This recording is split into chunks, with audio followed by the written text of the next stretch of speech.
and then you wake up and you're like, what the hell was I afraid of? But that's a different show. We'll talk about that later. So I know we have a lot. We have a lot to talk about. We have some things that you guys don't even know is going on, but is going on too, because we're that in depth around here. But I wonder, my friend, do you think we should play the video? We should play the video. Dun, dun, dun. The video. The chair is against the wall. The window is open. Do you remember that stuff? The old spy movie stuff? Movies? I like spy movies. I know, right? So hey, look at my old shirt I dug out of the drawer today. Look at this. I got this in the very first presidential run of Trump. Nice. Nice. Right from the beginning. That's the way to do it. So you made me think of something. I want to share it with you. So there's a lot of people that like listen to radio signals and they're looking for spy messages in the radio signals. Mm-hmm. So I have a friend who will take his desk and just throw out random newspaper pages all over his desk. And then I'll pick out one of the sideband channels on a CB. And then he'll just sit there and randomly read phrases that he sees on all of these miscellaneous newspapers. And there's people who sit out there listening to it, swearing up and down that there's hidden spy messages and all this. And all he's doing is bored and jacking with him because he's got nothing better to do. And TV's just boring the shit out of himself. It's good stuff. But anyway, real quick, before we dig in, brothers and sisters, the new FAFO video is out, the FAFO. So we're going to play it real quick. We're going to enjoy it, or it's my else. New theme song. Rules. Yes, it's the new theme song. So enjoy it, or else. Or else what? I don't know, but or else. There you go.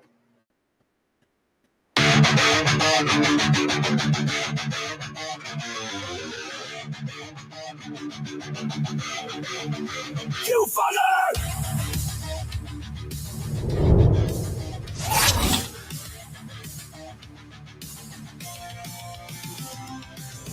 You left your mark, put us down. Call us names, try to run us out.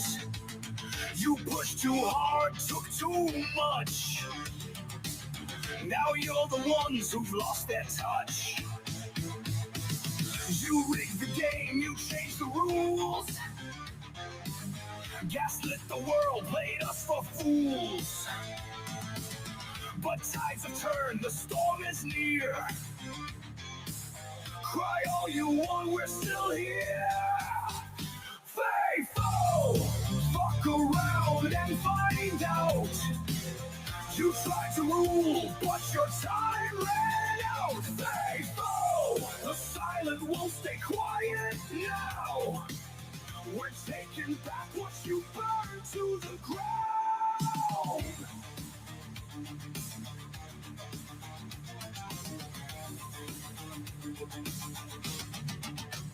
Censorship, lockdowns, all your control. Built your throne on a house of gold. Now you panic, now you cry. Tears don't work, truth don't lie. The games are done, the mask fell off. No more lies, we've had enough. You played with fire, now taste the flame. This time, we're naming names. Faithful, fuck around and find out. You tried to rule, but your time ran out. Faithful, the silent won't stay quiet now. We're taking back what you burned to the ground.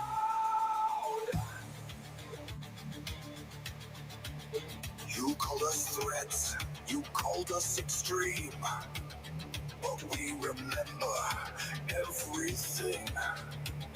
From 24 and beyond, take your bets. Cause guess what? We ain't done yet. Cypher, fuck around and find out. Your kingdoms crumble, your luck ran out. No more games, no more doubts. You lit the fire, now it's burning you down.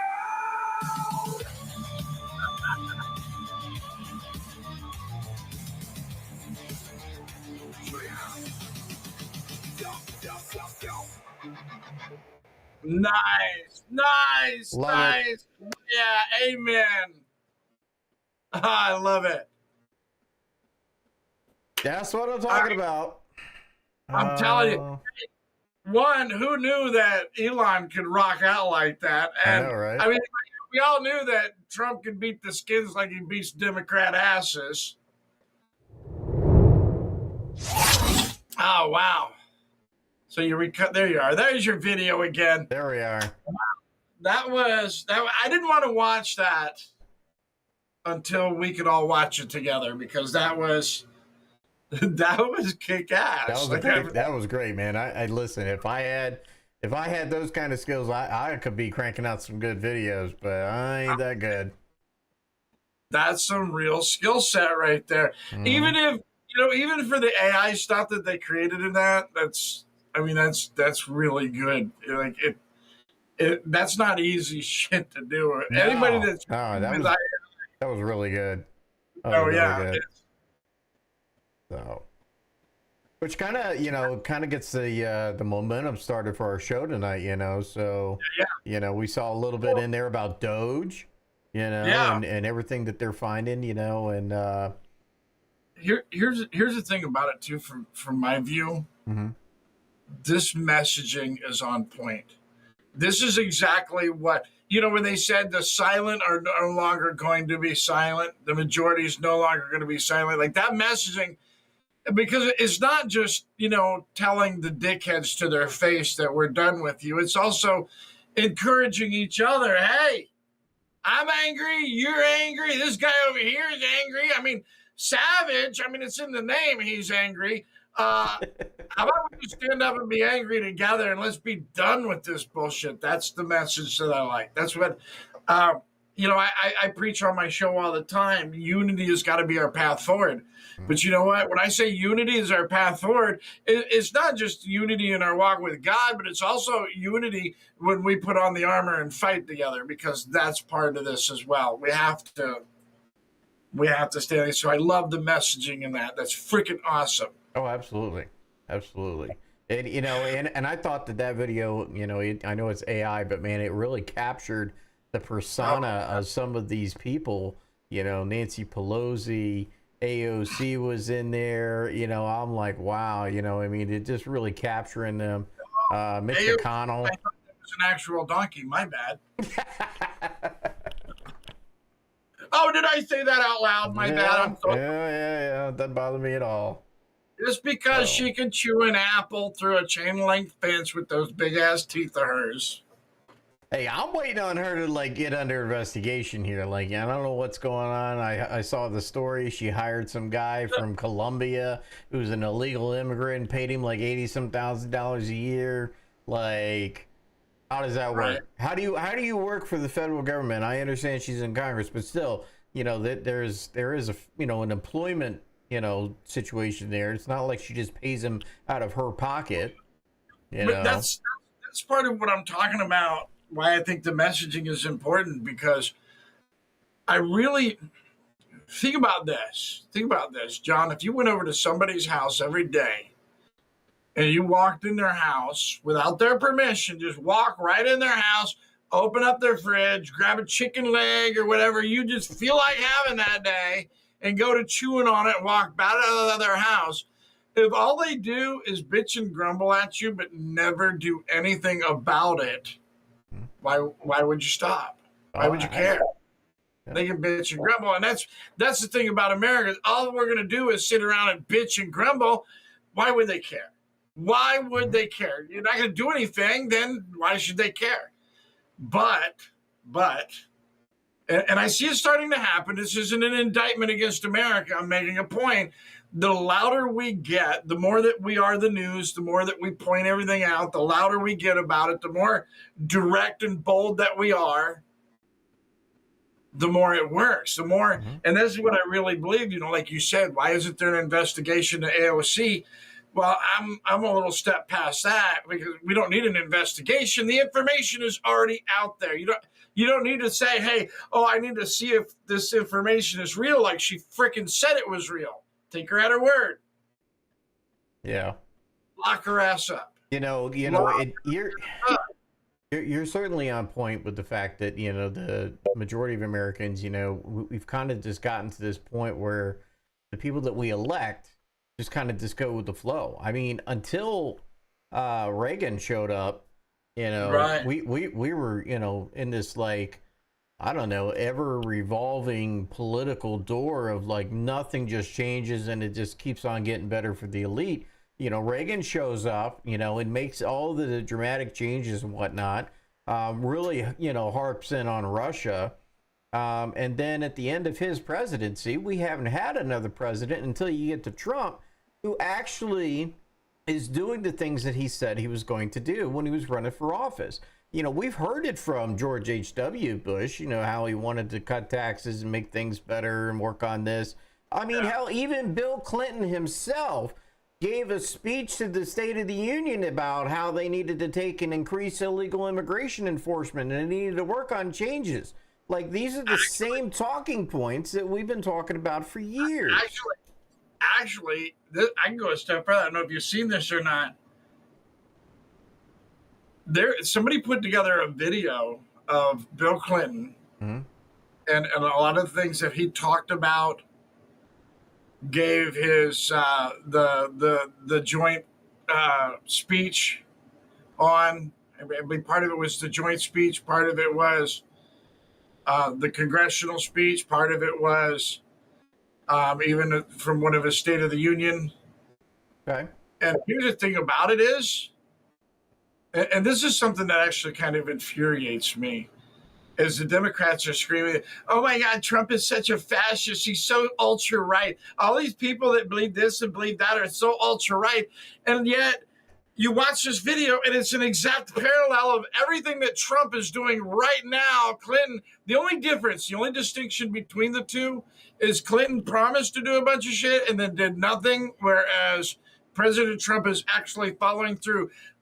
But the campaign topics are exactly the same. Immigration, deep state corruption, all of it. It is all exactly the same, but it is somehow fascism now because, and I do find this astounding. I don't know if you've caught on to this or not. Deep state, they're actually saying that Trump, this is a new one, because you heard the rigmarole about abortion.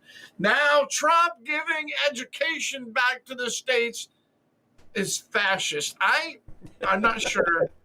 I'm not sure, John. I'm not sure, brother. I think we might have to go back and do some basic education stuff because I'm not sure somebody told these people what fascist really means. I think they got some shit backwards. Well, I mean, let's be honest. We're getting rid of the Department of Education at the federal level, right?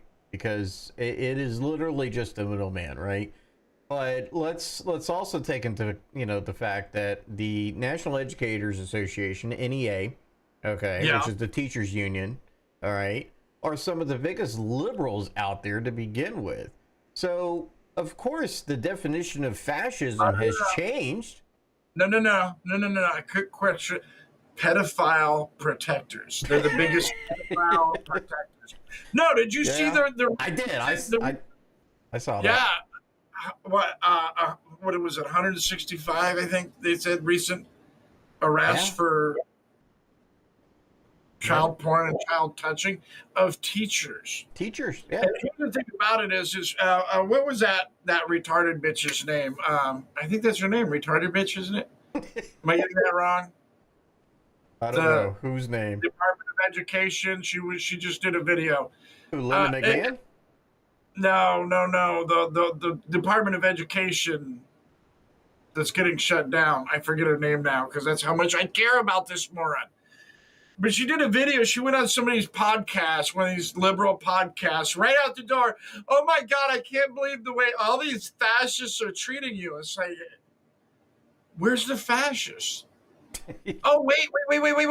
I know where the fascists are, actually. I don't know if you thought about this.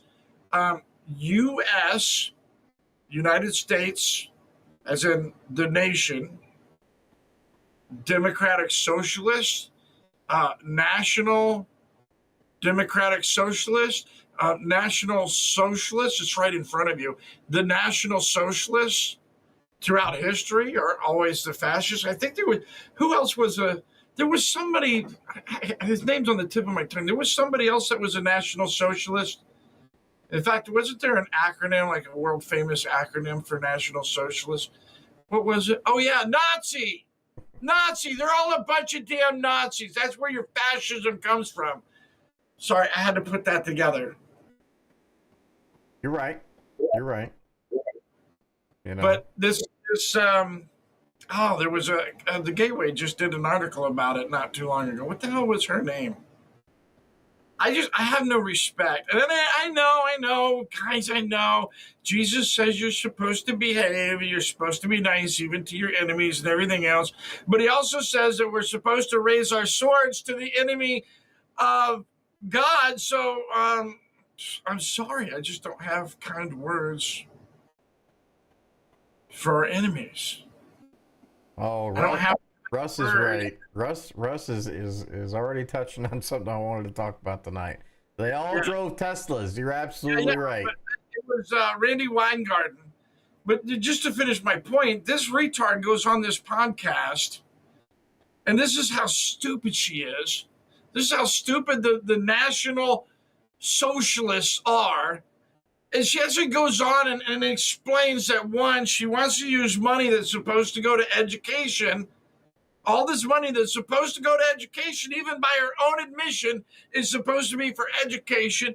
And she's using it more to protect teachers' union and to fight politics and to file lawsuits and everything else, which takes up way more money than the education part actually costs. And then goes on to say that she intends to fight for all of these people right at the same time as the story comes out of all of our pedophiles that she's protecting. She wants to protect jobs so that people, and think about this, people, like if you have the right to choose which school your kids go to, all the schools that suck, parents will take their kids out of those schools and those schools will get shut down, and she won't be able to make money off of protecting those schools. Yep. So if you have pedophiles at your school, and for some weird reason, because I don't know why a parent wouldn't want their child to go to a school with pedophiles, and the school gets shut down, she wants to protect against that. I think we need more wood chip. Actually, you know what? I love the wood chipper idea, but the good Lord does say that millstones around the neck and go for a swim. I mean, that's a direct quote. Luke 17:2. It is better that you tie a millstone around your neck and cast yourself into the sea than to hurt one of these little ones. Yeah. I think that's a great idea. I mean, right at gunpoint up the side of the boat, here's your millstone, click it around the neck, nice padlock and chain. You're not taking it off. And you jump. You jump or we shoot you, but we're not going to shoot you dead. We're just going to shoot you in the leg until you finally jump into the ocean. Yep. According to God. It's a serious problem. Yeah. And it's good that it's being brought to the light, and that is the important thing, is that what is in the darkness is brought to the light. So before we get into, let me see if I can pull this off real quick, because before we open up this next section that I know you're itching to talk about, I know. Let's see if we can. Let me see if I can make something work real quick, because. Oh, it's going to bring it up in potato chop. So hold on. You're killing me here.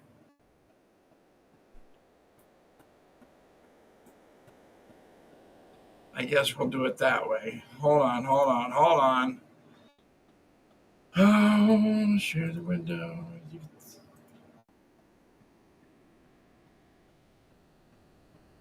Oh, and of course, our screen is in the way. Let me see if I can make this work.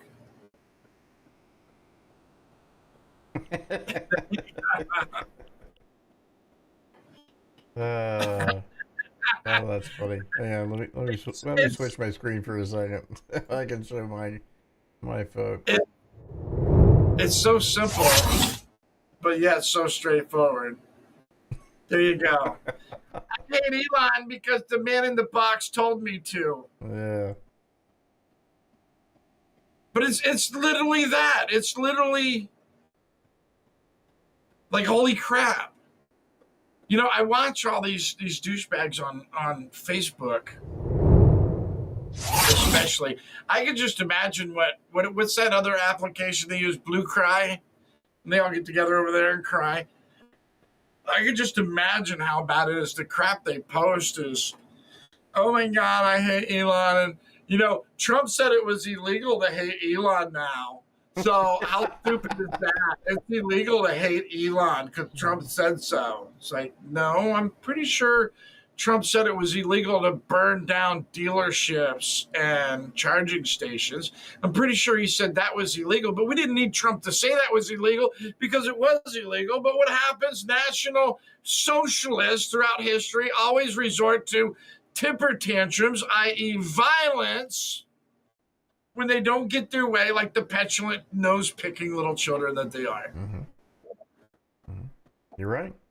And the best part is, you know, we're coming off of 4 years of Biden, okay? And one of the things that he did was push out the electric vehicle mandate, you know? So everything was headed in the direction, you know? And who was the primary, you know, electric vehicle manufacturer? Tesla.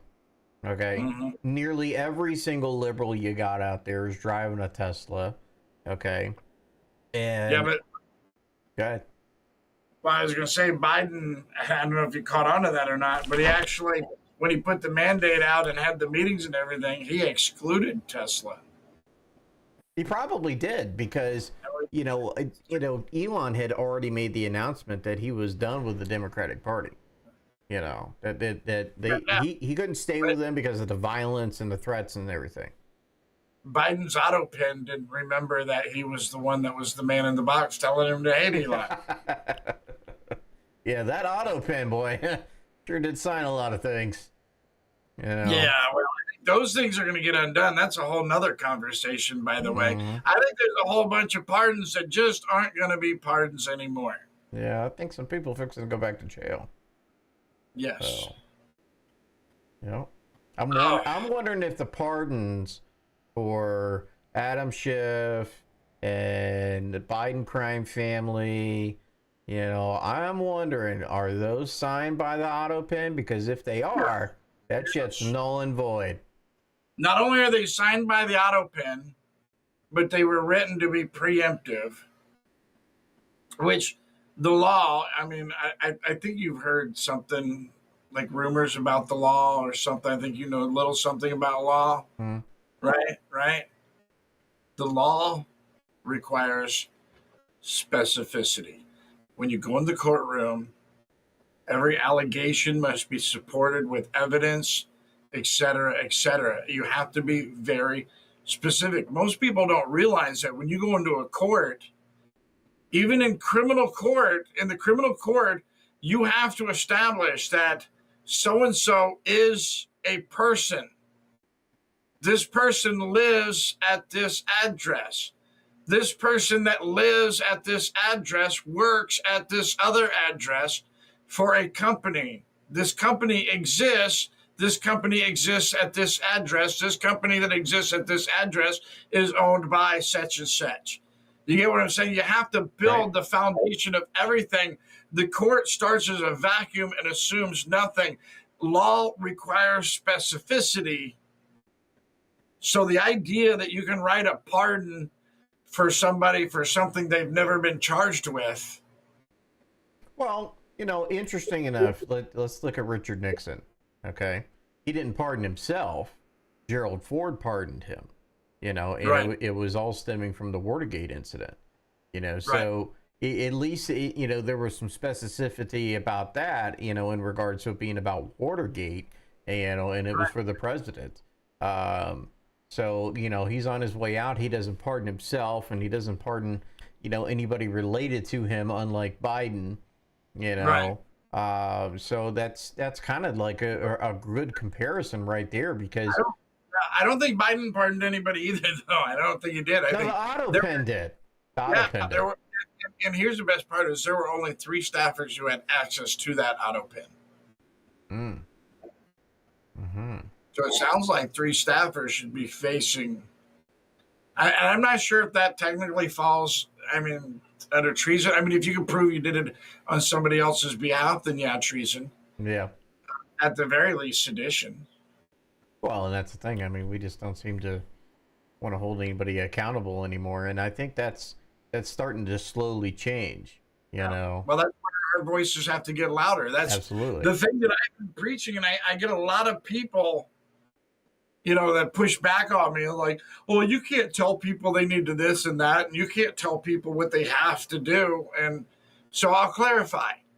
If you want the Constitution, if you want rights, everything else, then you have to get loud and protect them. If you don't care about that stuff and you want to bend over and let the National Socialists rape your butthole, then by all means, don't bother doing any of it. Just grab your ankles, assume the position. If you prefer lube, I don't know, you might have a preference to that. I would be prepared because that's the way it's going to go. If you don't do anything, you will get the just results of not doing anything. Yeah. So relax. Oh, you're absolutely right.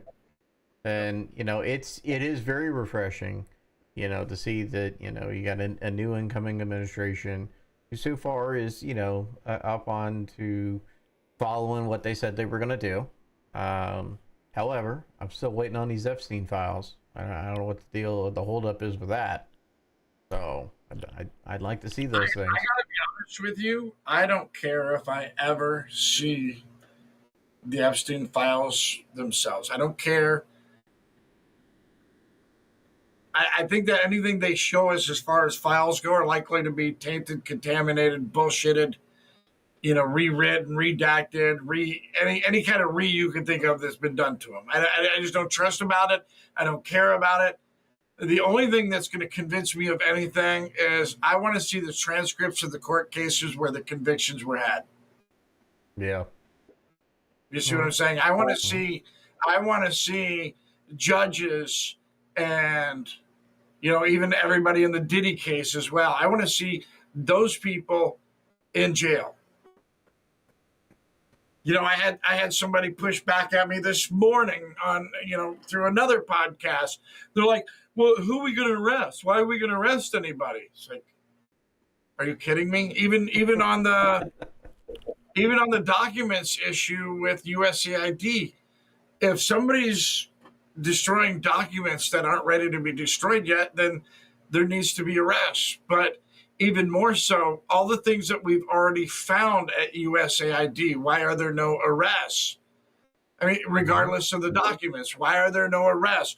That's the part that bothers me. We're finding directly treasonous behavior, directly criminal behavior. We're finding explicit examples of money laundering. Why are there no arrests?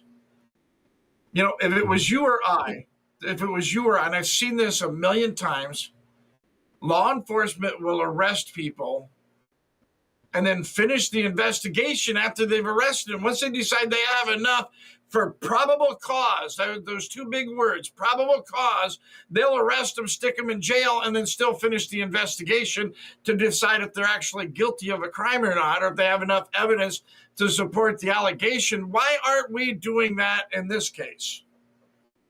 No, I agree with that. There is substantial probable cause that most of these people should be going to jail. I think there's. Look at Kelly and his involvement. What is this? Representative Kelly, the retard.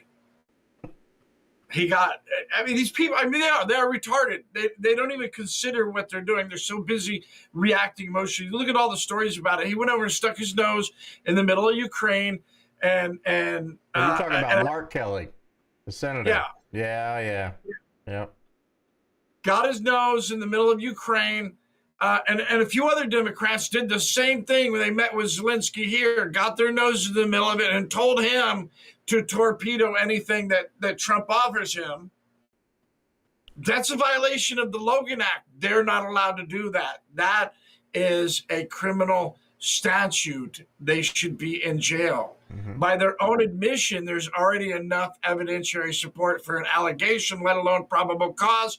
Why haven't they been perp walked? This is the stuff, when we talked about earlier about messaging, about getting louder, about everybody speaking together. This is the stuff I'm talking about. If we started actually, and I know you agree with me, I'm preaching at everybody else here. If we started arresting people, even people that are later on going to get found, innocent or insufficient evidence or whatever else, arrest their asses now anyway, finish the investigations, and let everybody's butthole pucker right the hell up over the fact that we're willing to arrest all of their sorry asses. You want to bring the Nazis to a screeching halt in the United States of America, that's a great way to do it. Anybody who worked with Soros, anybody who worked for China, anybody who took money from NGOs that were funded by Soros or China or any other government other than the United States of America. Anybody who works with Bill Gates, gone. Anybody who took money from anybody at the World Economic Forum, gone. Lock them up. Then finish the investigation. Do like they did the J6s. Under the Patriot Act, you don't have any rights. So you don't get the right to a speedy trial. So you can sit 4 or 5 years in jail without ever going to court, just like they did the J6ers. Mm-hmm. Everybody says, well, they're citizens, they have rights. The J6ers didn't have rights, but these guys have rights. Is that what you're telling me? Not acceptable. Goose and gander, baby. Goose and gander. What's good for the goose, good for the gander. Oh, yeah. Lock their asses up. I'm sorry, I can rant about this shit all day long. I get fired up about this stuff. It pisses me off. Oh, it pisses me off, too.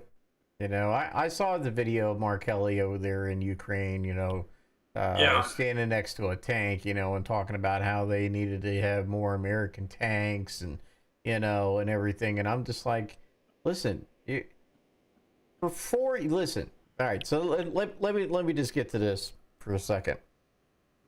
I'm wearing this shirt, right, from the first presidential run for Trump, okay?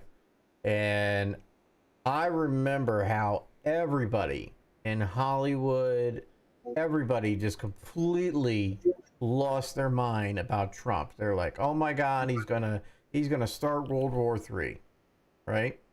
Well, we had 4 years. The only thing that happened was the COVID hoax bullshit. All right.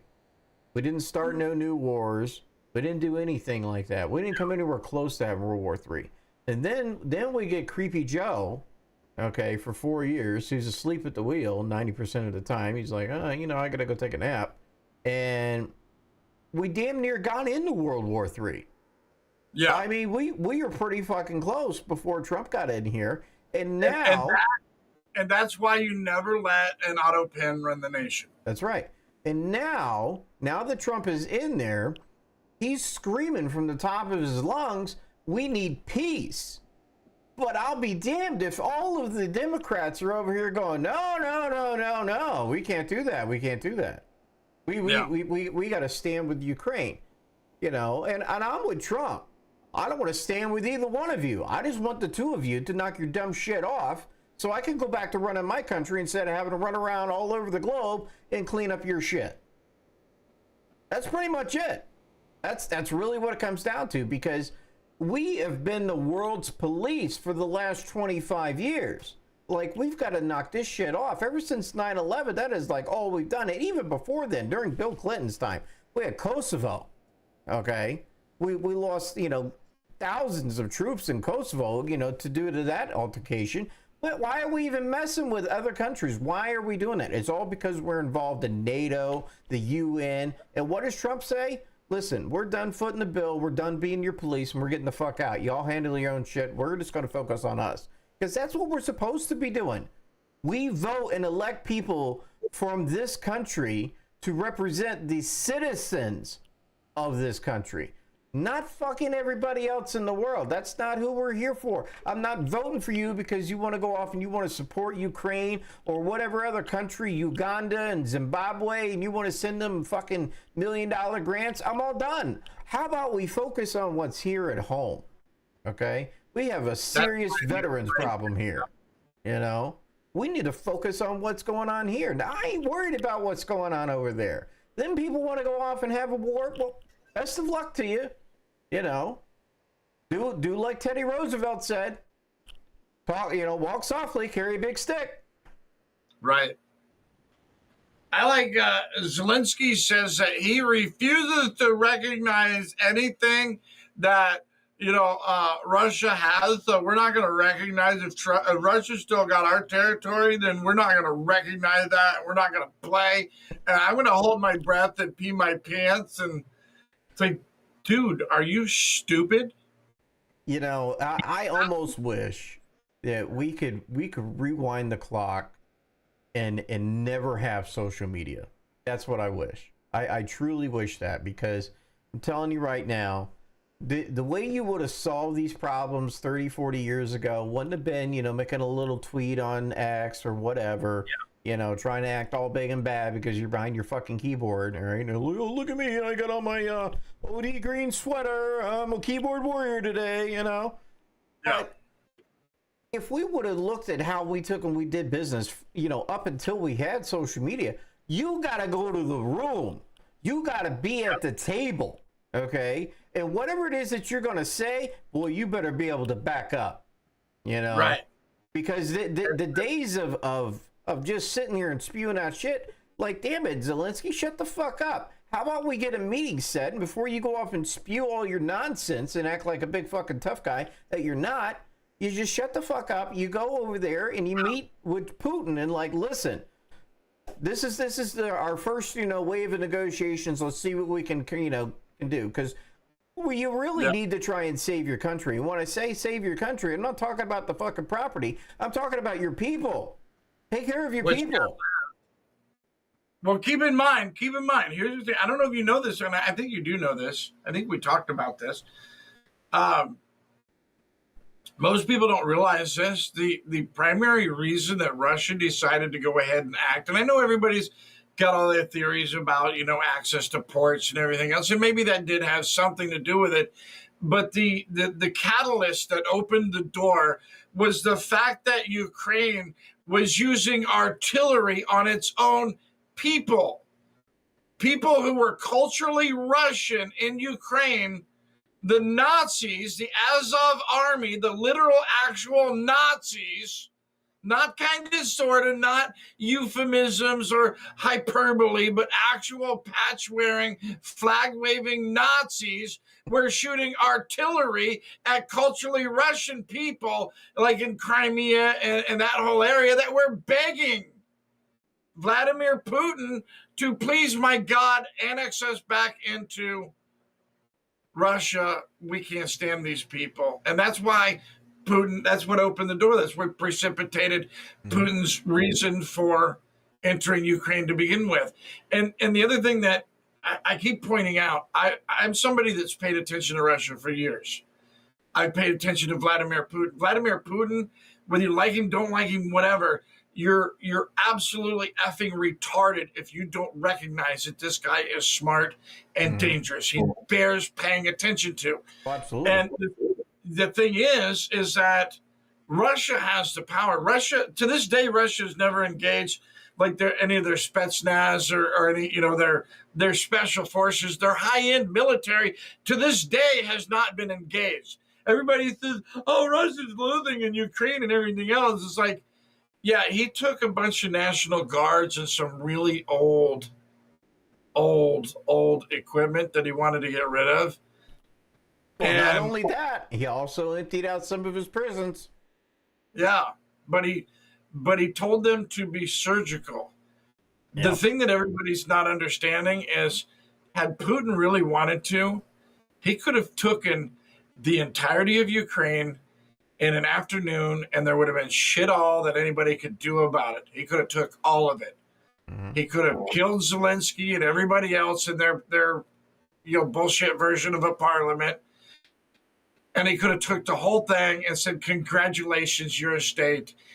Here's your green card."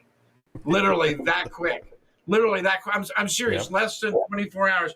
When you actually do an analysis of all the military and the military technology, and when I say technology, I don't mean just their equipment.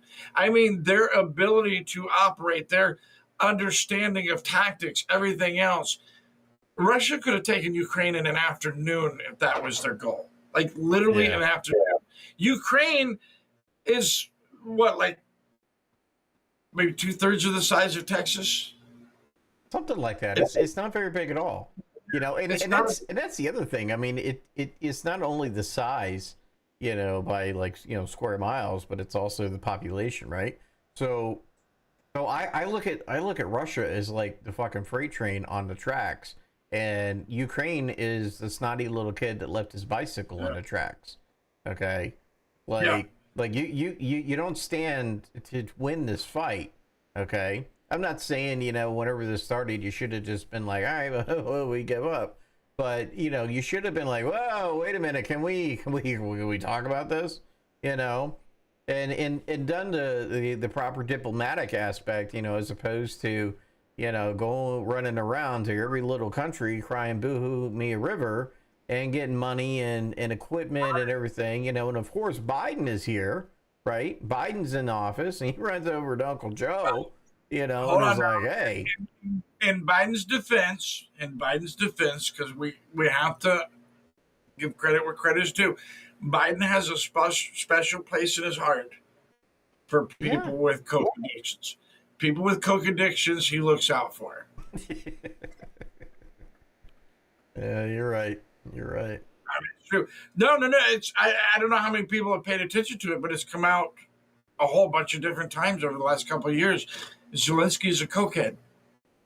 And even you look at that interview with him and Trump, you don't have to understand him, you know, linguistically to see that his mannerisms, the way he talks like a coke addict. Anybody who's dealt with drug addicts can tell the difference between a coke addict, a meth addict, a heroin addict, a pill popper. They all have their distinct features. Zelensky is a cokehead, just like Hunter Biden. If you put Zelensky and Biden and Hunter Biden in the same room together, one's going to be speaking retard, the other one's going to speak retarded English, and they're both going to speak fluent retard, and they're going to sound like they're brothers or sisters. I don't even know anymore. Yeah. But they're going to sound like the drag in the voice, that nasally, you know, back of the throat talk. All of that is going to be exactly the same.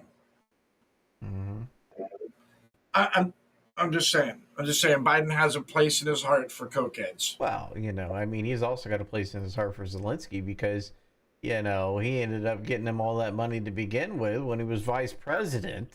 Okay, for firing that prosecutor over there. You know, so I mean, it's been something that's been in the works for years. You know, all the way back to when, you know, Biden was vice president. You know, that's exactly how the Biden crime family, you know, is being so prosperous right now. And how much of that money came back to the Biden crime family? How much of that money came back? You know, that's the other thing too. I saw a couple of small reports, and then nobody really dug in about Obama's personal wealth suddenly jumping through the roof after his presidency. Interesting. I know that he has got some sort of a deal going on with Netflix. Right. That there's something going on there. I'm not sure how much that is. That hasn't been made public as far as I can tell. That's why him and Michael are getting divorced, you know. And you know, we're all watching and waiting, but we're hoping that they both handle their divorce like men. I thought it was because Trump wrote an executive order and said there's only male and only female, and obviously, Michael can't be a female anymore, so there you go. Only one pickle poker in the family at a time, I guess. But yeah, and I mean, listen, the thing with Ukraine, I got to give Trump some props. I mean, here's a guy. He's been told for so long, you're gonna be the one that gets us into a war. You're gonna be the one that starts World War III. And he's the only guy in the whole room that's screaming peace. I mean, come on with it, And how can you be an elected official, no matter what side of the aisle you're on, and not champion peace? And the only thing I can tell you is that somewhere along the lines, and this is the exact reason why they are fighting Doge every step that they can, is because they are afraid that Elon's going to find out that they got their hand in the cookie jar, okay, and it's going to come out. That's why they keep on fighting this stuff, Well, the thing too, and I don't know, maybe this is just a personal issue for me, but anybody who's willing to kill millions of people to make money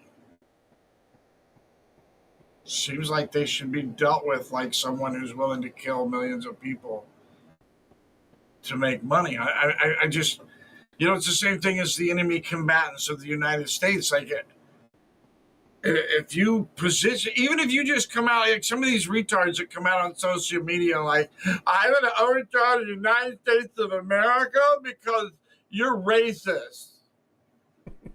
Okay, cool.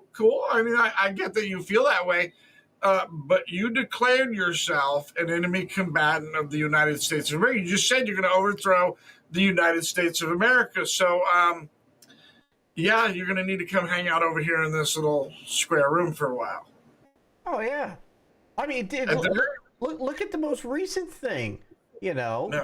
Trump and Marco Rubio have went off and they've, pulled, visas and stuff for people that are supporting Hamas. If you're going to be here in this country, okay, illegally or illegally, okay, and you want to advocate for another country that's our enemy, I'm thinking that you need to get the fuck out. But even a Cornell Law School professor, like this thing with this Mahmoud Khalil. How you doing that? Isn't that how they do it? They scream and then blow up. But anyway, Mahmoud, he got his visa. He's one of the ones who got his visa pulled that they've been talking about. And then the left was like, oh my God, he was just exercising his free speech, declaring his intent to destroy all of Western civilization, because that's part of the issue. Not just the United States. They want to destroy his whole little group of I don't know, the bathhouse buddies. I'm not sure what they call themselves. The bathhouse buddies, I think.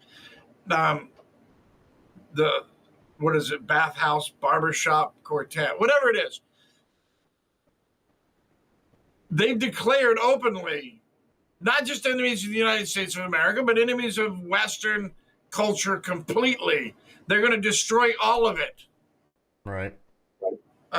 Seems to me that I don't know, if someone says that they want to hurt me, I'm not inviting them in my house. And in fact, quite the opposite. If you come in my house, there's probably going to be some effing in the A going on there. You're not going to be hanging out in my house and declare yourself as my enemy. I'm going to take you at your word. Words have meaning. Yes, you have free speech, but you also have the freedom to be responsible for the speech that you use. Yeah. And even the Cornell law professor says that it's not a free speech issue. He declared himself an enemy, therefore he's an enemy. Mm-hmm. And that's the great thing about, when you take the oath of office, okay, yeah. It talks about all enemies, foreign and domestic. Okay, so here he is. He's here. All right, No. but he's a foreign national. You're here on behest of us, the United States. We've allowed you to come and be here so that you can go to school and do whatever it is that you're here to do, whatever your visa permits. But the moment that you go off and you advocate for the death of our United States citizens, at a minimum, you should be on your way the hell out the door, if not sitting in some freaking black hole. Hold on. I want to add some clarity to my feelings. I'm going to express my feelings. Oh, there we go with the feelings. I'm going to express my feelings because I got feelings. My feelers have some feelings. I'm going to express them. Even if you're a U.S. citizen, as far as I'm concerned, that same rule applies. You want to support Hamas? That's not free speech. That's goodbye. You're gone. Your citizenship is now revoked. You declare yourself on behalf of an enemy of the United States. You declare yourself as an enemy combatant to the United States of America. At the very least, your citizenship is gone. If you want to repent and be redeemed, if you want to say, oh my God, I'm sorry, I didn't really mean it. File the paperwork and get in line through immigration. Maybe we'll let you back in. Maybe we won't. I'll talk to you about it in 20 years. In the meantime, you're not a citizen anymore. Make sure you look both ways before you go F yourself. Yep. The white zone is for exiles and exiles only. By the way, exile by trebuchet is my vote. I'm just saying. You know what a trebuchet is, right, John? Yeah. Okay. Our good friend Red Pill Fight Club, the Kangly Kang over at Red Pill Fight Club, he had the greatest idea ever. And maybe it's realistic, maybe it's not realistic, I don't know. But I find it freaking fascinating, not only exile by trebuchet, but while exiling by trebuchet, we also play trebuchet cornhole. I'm just saying. Maybe that's a little over the top. I don't know, but I'm fascinated with it. I think it's friggin-tastic. I don't know. What do you think? I think you're right. I think it's a good idea. But yeah, even a Cornell professor from Cornell Law School, who is as leftist gets, who is as Nazi gets, says the same thing. According to American law, this isn't a free speech issue. If you declare yourself an enemy of the United States of America and you're here as a guest, we have the right to say, sorry, you're no longer our guest. You hurt our feelings. We're going to suck our thumbs and you're going home. Which begs the question, how does a judge say that you can't take and remove his visa? I mean, honestly, what law book is that guy looking at whenever they're reviewing this case? Right, because they're not. I mean, are they ruling in the law, or are they just ruling in their feelings? Because it feels like they're ruling in their feelings. It's absolute activism. All of these lower court judges right now, and this is the funny thing about, okay, so where was it? Where's this? This is another retard. And I mean this in the truest, wholest sense of the word, retard. Obama judge Beryl Howe sides with Perkins Coie, the DNC law firm linked to the Hillary Clinton and bogus Russia dossier, and blocks part of Trump's executive orders on firing the board of the hell was it? The law firm. No, there was one that was the law firm, and the other one whether it was something. It was the Board of Labor, basically. The labor board, something labor board. I can't remember the exact title, but yeah, because the executive order talked about that law firm losing their security clearance. Right, but the other thing is that every one of these boards, and even the law firm, the counsel for the counsel of the White House, something like that, is one. If they're trying to make the claim that they operate independent of the president and therefore he doesn't have the right to fire them, which is first off bullshit, because if you operate as a presidential appointee or appointed by a presidential appointee, which means that you are an officer within the United States of America government, an officer, then you're not independent of the president. He has the right to fire you. And then on top of it, they wanted to stand on there's a thing in it's case law in this issue. And it's considered the cornerstone. It's the Humphreys executor versus the United States.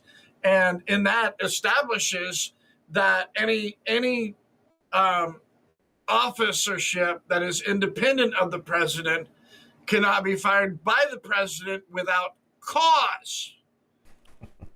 But it also establishes that cause also includes, negligence or what was it, malicious something of duty. Malicious prosecution. No, it wasn't malicious prosecution. It was malfeasance, basically. Malfeasance. Okay. So malfeasance and negligence, and the way that's defined is that when the president hands you a directive and you don't follow that directive, or more importantly, as in the case with now 3 of these retards, they worked in opposition of that directive. That's negligence and malfeasance, according to the definition argued under Humphrey's executor. Therefore, that is cause, and the president still has rights to fire you, and not nicely. He doesn't have to be polite. He doesn't have to put out a carpet and offer you Doritos and Pepsi on your way out the door. He can tell you, you're fired. And so right after that case has already been established, and Humphrey's executor versus the United States is a federal landmark case. So it doesn't matter which state this happens in or doesn't happen in. It's a federal landmark case, and yet this retard, in fact, several of these lower court retards, these activists, corrupt piece of shits that call themselves judges, are still trying to block Trump left and right. And then this is the one I think is really funny. Look up Spicer versus Biden. Oh, I think I've looked at that one. Yeah, Spicer v.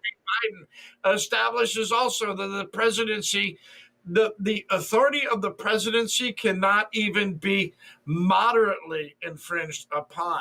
That it is absolute. Right. Not even moderate. That's the word they use. You can't even moderately infringe. Which is great because it's against, it was a case against Biden, and here we are now they're trying to do, the same thing to Trump, and I think what it all really comes down to is, what we're witnessing is it's not about what the Democrats stand for. It's not about what their platform is anymore. It's not about what their message is. Their message for the last, 8 years, even before then, 10 years, has been anything anti-Trump. Okay, that's the simplest thing.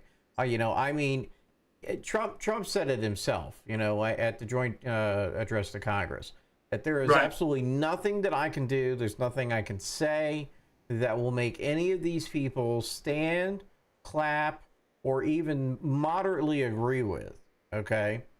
And that's a fact. There is nothing. If Trump gave every American, including them, a giant-ass bar of gold, they would suddenly have reasons why gold is bad and nobody should be allowed to have gold. We need to ban it. It's terrible. Yeah. Gold is fascist now. That's what they would do. Gold is a symbol of fascism. If you have a bar of gold, it's like doing the Nazi salute, and we just can't be friends anymore. I mean, the one thing that I have looked at, I love history. History is great because it really takes and exposes, people for who they are, especially when we're talking about political party, Right. The Democratic Party, for the longest time, had a mission. They were all about civil rights. They were all about, making sure that everybody got a fair share. They wanted to follow the law. They wanted to do these things. Republicans, we've been on this, conservative thing for a long time. We haven't wavered from that. There are those that are in the party that are clearly not conservative, so at least not as much as they claim to be, But in these last 10 years, even the years under Obama, like that's when it really started to take and change because Bill Clinton wasn't this far left, you know. No, I no. mean, Well, he was left, but like he wasn't this far. but Okay. but that was my point about Trump and Bill Clinton. Hmm. Is everybody says, "Oh, Trump's MAGA, MAGA's conservative." No, the hell it's not. MAGA is not conservative. Yeah, we're taking over the Republican Party, but the Republican Party isn't conservative. It hasn't been for years. In fact, most of us that are MAGA, if we had to actually be what true conservative really means, we couldn't live up to that. We're all a bunch of candy asses now. We're the liberal. No, it's true. Yeah. It's true because everything that Trump is running on right now, Trump has been a Democrat the entire time. It's just that the Democrats went from being Democrats to full on Nazis. Hmm. And I don't mean like the German, goose step and wear the armbands and, do the salute and kill people Nazis. I mean National Socialists who are looking to turn into exactly what the Germans did. They're spouting the same stuff, the same hate ideologies, all of it. But all of these National Socialists, they're not the Democrats. And we keep calling them Democrats, but they're not. They're not even. Even the progressives are like the progressives are just batshit and retarded. The Nazis literally want to overthrow the world. The National Socialists literally want to overthrow the world and impose the real fascism, the true fascism that everybody screams about. These are the real deal. This is where fascism comes from. Throughout history, every authoritarian regime has been opened up through these National Socialists. They say, well, we're socialists. We're not fascists. Yeah, okay. Where did Hitler start? National Socialists. Where did Stalin start? Socialists. The whole Bolshevik revolution was what? About socialism, which turned into what? Communism. Mao Zedong, how did he bring about communism in Russia? Oh, yeah, he started telling everybody all his socialist ideas.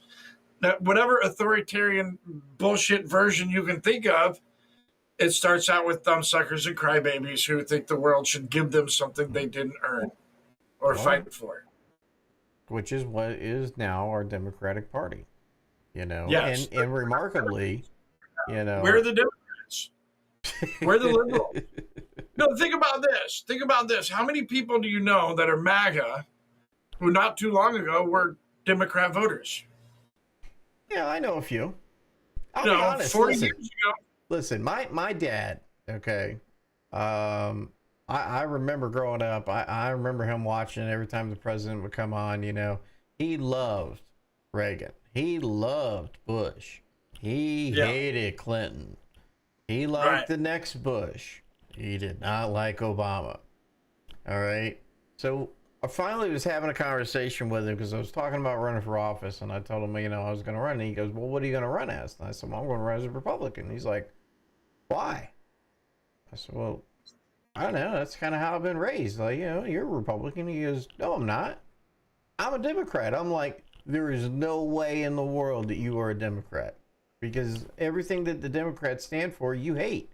He goes, yeah, now that I think about it, you're right. He goes, but I've been a Democrat for so long because, they were the party of, what made sense at the time, back whenever he was a kid. Government, all of that stuff that we are now is what the Democrats used to be. Correct. Civil rights, they claim to be civil rights, but here they are voting rights away. They're screaming to take away rights, to take away free speech, to take away even, the right to assemble, all of that, the right to religion. They're very anti-religion. Everything that they used to be for, they're dead against now. Everything that they were dead against, they're dead for now. Even with the corporate stuff, Democrats used to be anti-corporate. It was always the Republicans and the corporations. Oh, it's the Republicans and big corporation.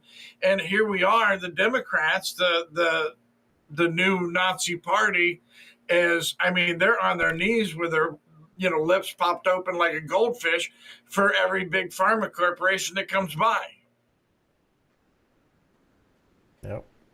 I'm just saying it's just a complete bait and switch game now. But we're not actual conservatives. That's just my point. That's Right. Wood Geek says Dem support of civil rights has always been a grift, just that people noticed it recently. Oh, absolutely. I remember, there was a movie about LBJ, about his presidency and whatnot. So, here he is, being quoted, in the Oval Office that if he gets the blacks, to support him and their civil rights, then they'll take and they will follow them for the rest of their lives. We'll have these Negroes voting Democrat for the next 200 years. Yep. Was the direct quote, except he uses the other word, not Negroes. Right. So, and that just goes to show you, that they have had their, I don't know, like plans, going on for a long time, and like I said, when Obama came about, and that's when they took a hard left turn, right? And maybe it's not a hard left, maybe it was a gradual turn, because I'm telling you right now, we are more left now than we were when Obama was in. Well, here's my clarification, though, is I'm not referring to the politicians at the top of the field. I'm talking about voting America. Yes, exactly. That's the people I'm talking about. Voting Americans. We used to be a lot further right, both Democrats and Republicans. The Overton window was far more right than it is now. The Overton window has moved so far left that the people on the right are still liberal. I mean, we're still liberal. Yeah. Compared to what real conservatism, if I can say that correctly, is. Mm-hmm. Sorry, we got down the rabbit hole, but it's just something I wanted to point out to everybody, because I think it's important to be aware of the truth of who and where we are, and what we claim to be. I'm a big fan of, and John, you and I have talked about it personally a whole bunch of times. Know what you believe and why you believe it. Be very clear on where you stand, and be very clear on everything around you in reference to where you stand. Know who you are in the world and where you stand in the world. And then anything that you face, you can face with clarity and understanding. You can stand on what you believe and why you believe it. Yep, absolutely. While we're on this topic here, I got this little short clip I want to share. Senator Fetterman. Now, we remember from a few years ago. All right, now this is the guy that, we were like, you got to be kidding me. He's going to be a senator. Wears a hoodie all the time. He doesn't really dress professional. He just doesn't have that, normal persona of a politician kind of thing. Or at least he doesn't dress like it. So let me see if I can share I gotta be honest with you, I respect that. If I'm being honest, I respect his inability to give a shit. Right? Yeah, I'm with that. Yeah. So, all right, let me see if I can share this. Yeah, I have the screen share set up, so yeah, you're good to go. We don't agree with what's been sent to us, but if we withhold our votes, that is going to shut the government down. And I think that's one of our core responsibilities in the Senate or in the government here, to not ever allow the government to shut down. And I would see that it become, for Democrats, we're going to burn the village down just to save it.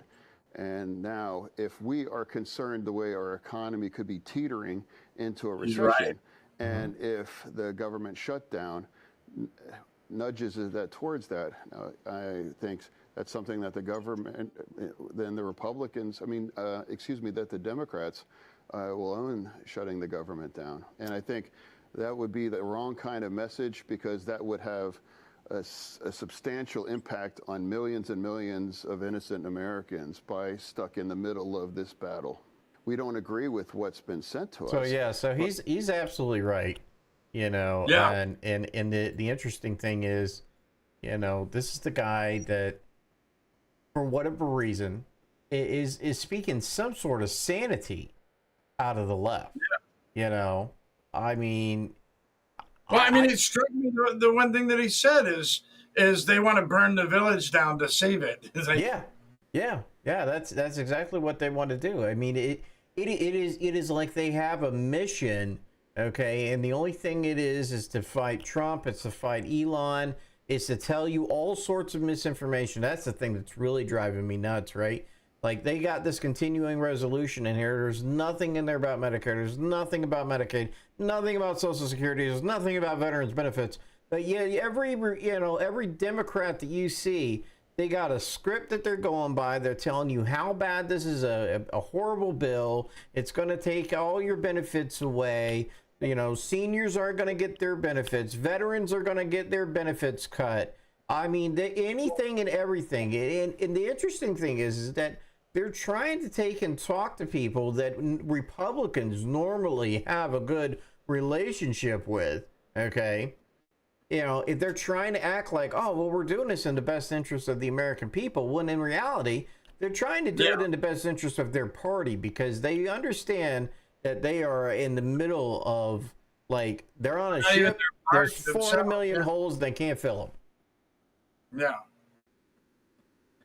But I think too that on top of it, everything they're doing, like right now, and this is why we were talking a little bit, before the show. I asked a question or posed the idea. I guess I can't remember exactly, but are we going to see civil war under Trump's administration? Because that's what they seem to want. Like they're really willing to burn the village down because they think that's how they're going to save it.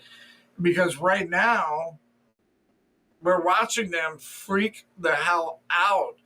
All of the roots that they've ingrained, all this deep state, the use of USAID, all of that is getting ripped apart. And I think that's fantastic, by the way. I think that's a great start, but a start only. I think that, if we don't roll heads and send a clear, concise message, a hard and decisive message, we don't stop this. I think we're only, delaying the inevitable if we don't stop it.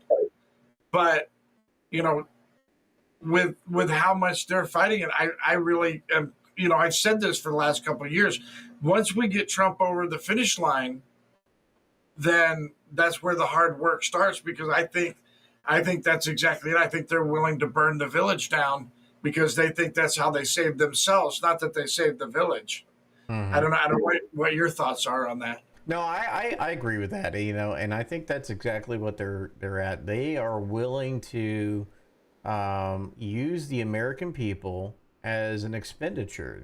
Like we are obsolete, we are expendable, okay? Because, I mean, the amount of money these people are making when they become elected is realistic. Let's put it that way, okay? Take Jasmine Crockett, for example, okay? She comes from a fairly rich family. She had all of her schooling and stuff paid for, to an extent, but she also has some student loans, right?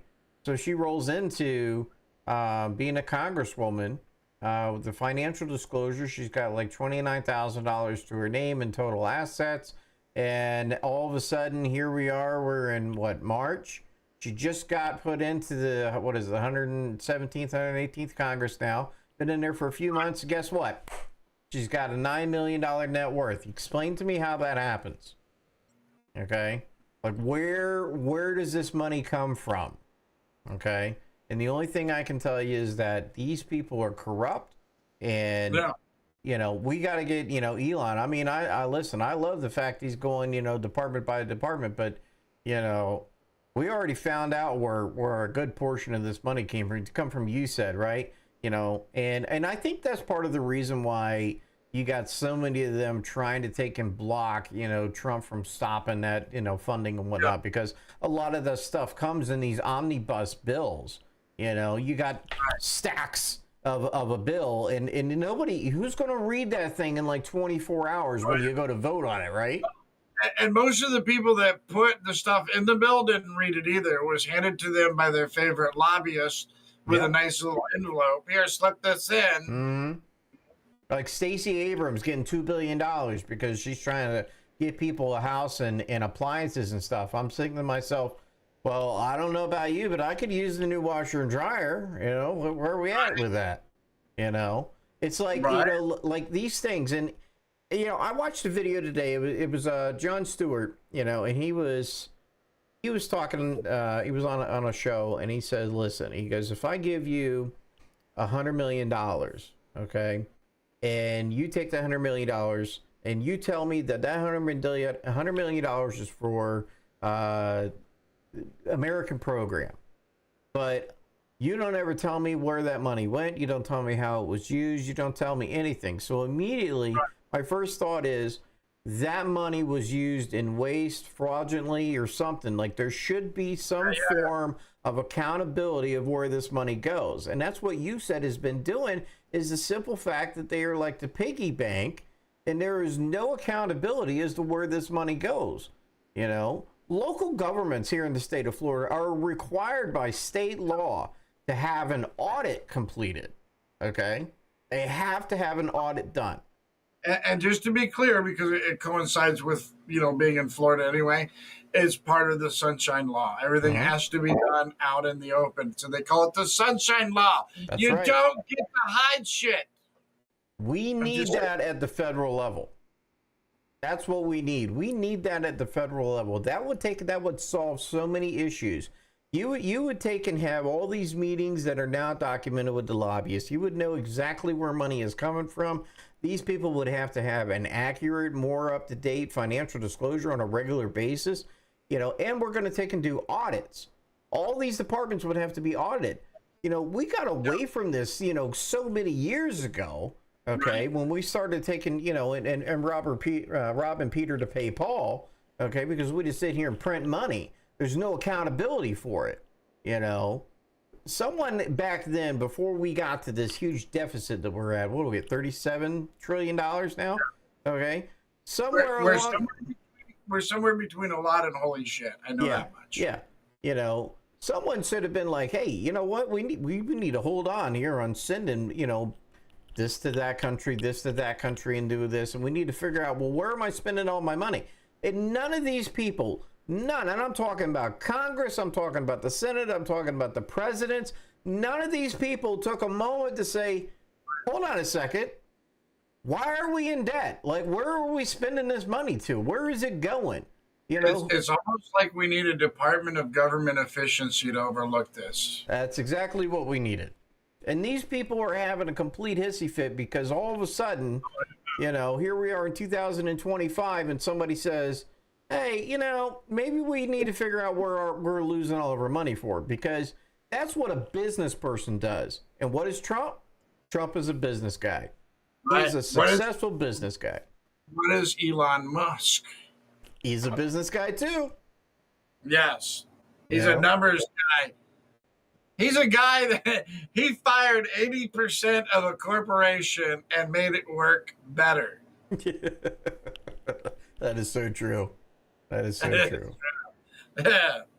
That's the thing. You know, you have to take, and you got to run it like a business. You know, I'm very affluent in how the government works, especially on, you know, the local levels here. I'm fully up to date on how all those laws are. You know, the opportunity for you to, you know, have waste and fraud is certainly there, but you're eventually going to get caught. Someone's going to figure it out. Okay.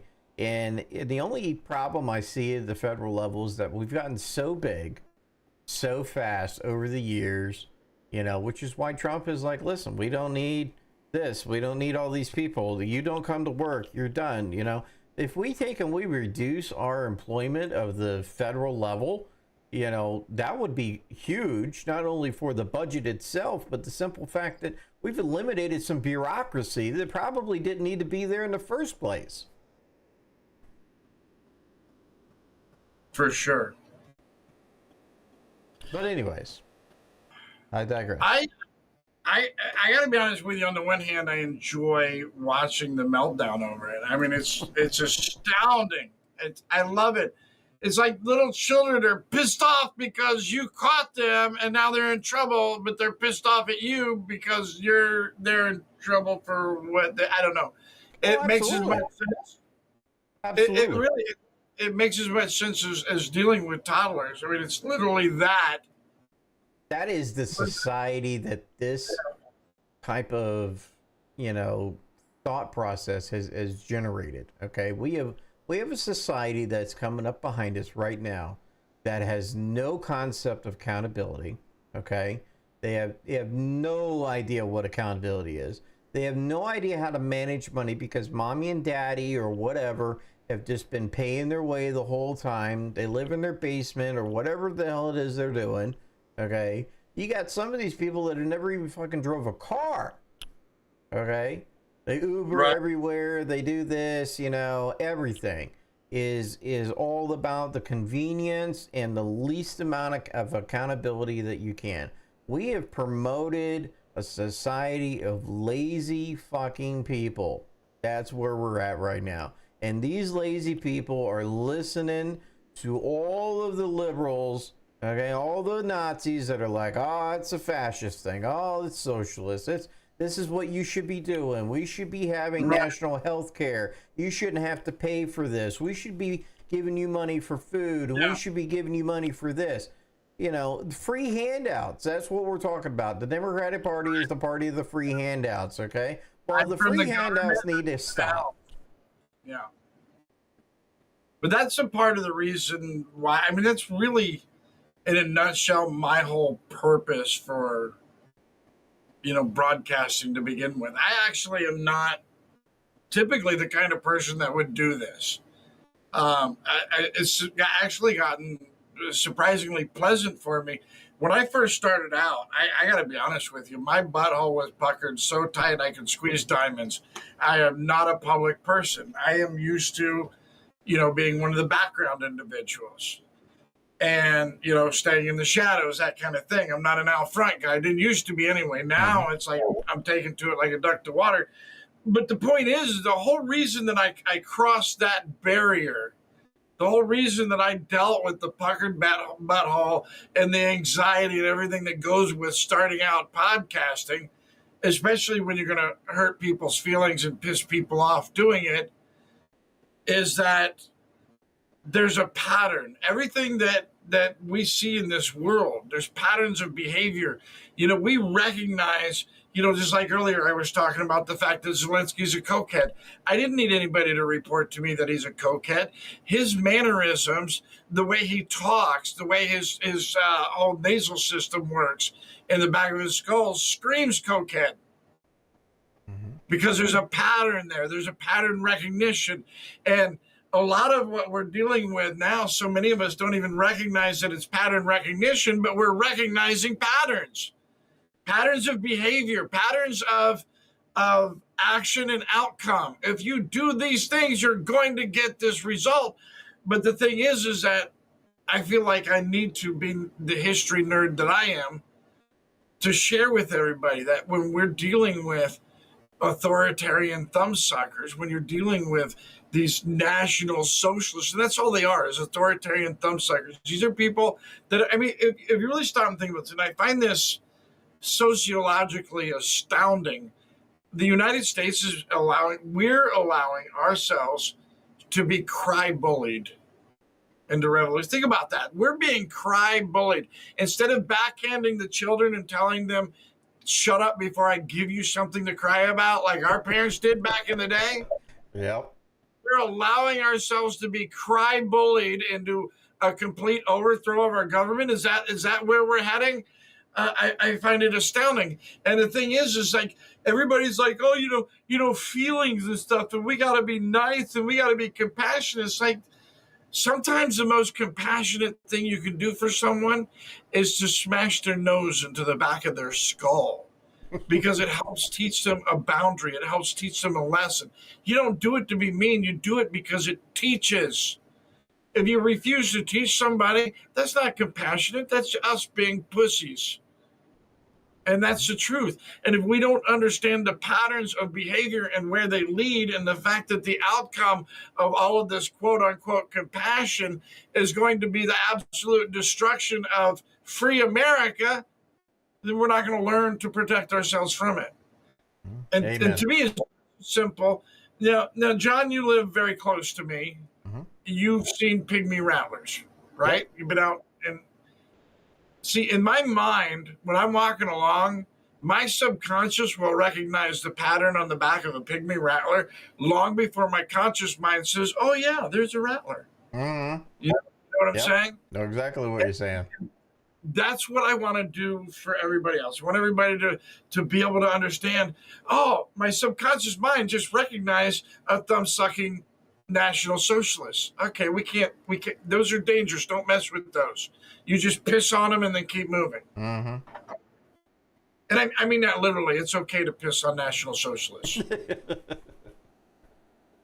They say, oh, we can punch Nazis. Like, well, we can piss on real National Socialists. So that's a thing now. Enjoy that. Don't get any in your mouth there, cupcake. Right. But yeah, that's been my thing. Is like the patterns of history are so damn obvious to me, and here we are repeating the patterns. And I don't know. Well, and that's the thing. So only people that have a desire to know and understand, you know, our history and what we've already gone through and what the world has gone through. You know, those are the ones that are, you know, like yourself and me. You know, we're trying to take and we're trying to push out the fact that, you know, we need people to take and recognize these things, right? Because listen, I've had 3 kids. Okay, I got one that's in 8th grade right now. The other 2 have already graduated. All right, now the 2 that have graduated, okay, I have had conversations where I have brought things up and talking with them, okay? Things that I know that I learned in school, okay? But yet they never learned any of this stuff. They don't know anything about our history. They know nothing about the American Revolution and what was fought there and why it was fought the way it was and what it was about. They don't know these things. They don't know what we did in World War II. They don't know why we got involved. The amount of information that is being deprived from our youth, okay, is the result of what we're getting now today, because they basically have a mind that is ready to be shaped because it really hasn't been shaped. It's been withheld information. And now, because they've been taught by so many people that are on the liberal spectrum, okay, where do they gravitate to? They gravitate to other people that are liberals, okay? And what is their message? Well, their message is just psychotic. That's the breakdown of it, okay? You know, we've dumbified our educational system. I mean, Trump is saying it. Trump is saying the same thing. He goes, we spend more money per capita on student, but we're literally, you know, doing the worst job possible in teaching our kids. Weingarten told us, though, that 90% of the money that she gets is supposed to go to our children and to education. She's using for political affairs and protecting pedophiles. Literally, I want to make that clear, by the way. I'm not being hyperbolic. Literally protecting pedophiles. She's making the school system keep people in jobs that should not be in their jobs. She's literally 165 of those people were recently caught being pedophiles. Yep. That's not hyperbole. No, that's not. I totally get it. Yeah. Well, I mean, for everybody else watching, I know you get it, but it's a fact that this is where the money has been going, because Trump's absolutely right. We're spending way more money on children education than we should be, but the reality is that they're raping us for the money. Once again, money set aside for something is not going to the something it was set aside for. And then on top of it, I'm trying to be as nice as I can. This individual, we need to be looking at her personal accounts as well. When we're looking at, the director of the Department of Education, what's her bank accounts looking like? Where did all the money go that disappeared from the Department of Education that didn't get used for the children? Yeah. And that comes down to the other facet of, are we getting what we pay for? If you're receiving all this money in order to provide education, exactly what are we getting in return? And when I hear about reports that we got 8th grade kids that don't know how to read, well, something along the lines between 1st and 8th grade has been lost. I mean, how does a kid successfully make it through 7 grades to get to the 8th grade and be like, oh, I don't know how to read? Are you kidding me? How does no one catch that? Yeah.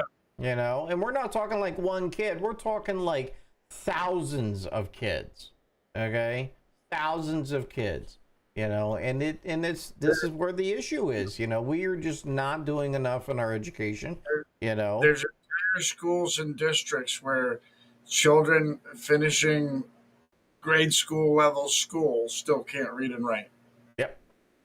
Yep. Like the entire school, not some, not a few, not, oh my God, there's some that are just a little dumb. They ate too many marbles. They're not going to make it.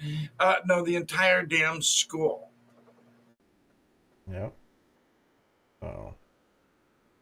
Well, we got like 20 minutes left. I want to kind of shift gears a little bit, if you don't mind. It'll cost you $8. It'll cost me $8. $8. It used to be $3.50, but inflation it's up to $8. It's update, yeah. Yeah. Actually, you know, gas prices came down a little bit in the last couple of days. I was quite happy about that.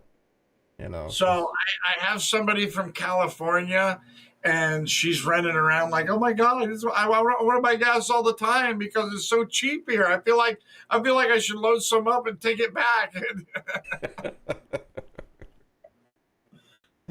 It's less than half per gallon in Florida than it is in California. Yeah. Iron Oblivion, Nate, you're absolutely right. Yep, absolutely right. Laziest of teachers and admins. Yep.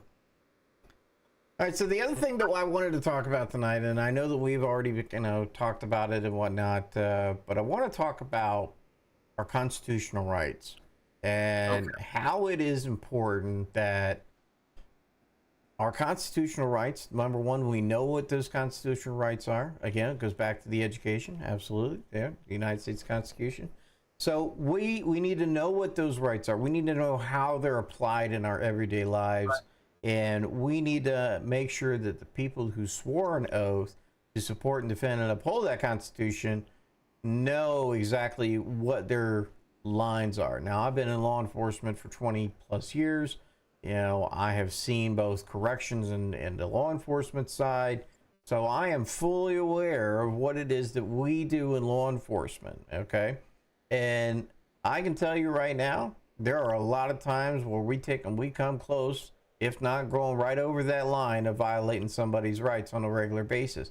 The only issue that has changed in the last, I don't know, probably 8 to 10 years is the fact that we've started to roll out the body cameras. All right, so the body cameras on law enforcement has finally opened up the door. And I'll tell you, body cameras are a huge thing for law enforcement. Not only does it take and overwhelmingly exonerate most officers, from complaints, but it also does capture and document when those officers have done something that they're not supposed to do. So one of the things that has really captured my attention in the last month is Warren Sapp. Now, Warren Sapp is a well-known NFL Hall of Famer. He's currently the coach out in Denver, Colorado. What is that, the Broncos? The Broncos? Yeah. So he was in Okeechobee. All right. He was participating in a non-for-profit event. A lot of his, folks came out. They brought their exotic different cars, Lamborghinis, Ferraris, Corvettes, you name it, they took and they drove out here. And one of them got stopped for speeding. And the whole thing turned into a complete mess from there, especially whenever they decided to take Warren Sapp to simply asking a question, exercising his free speech, and they arrest him.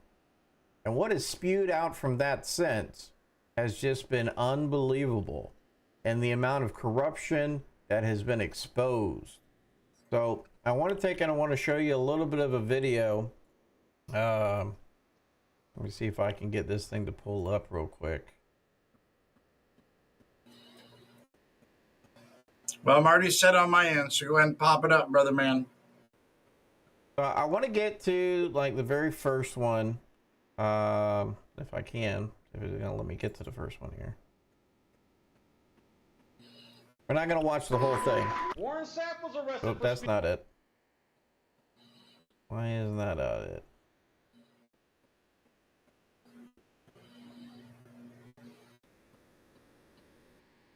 There we go. I think this is it.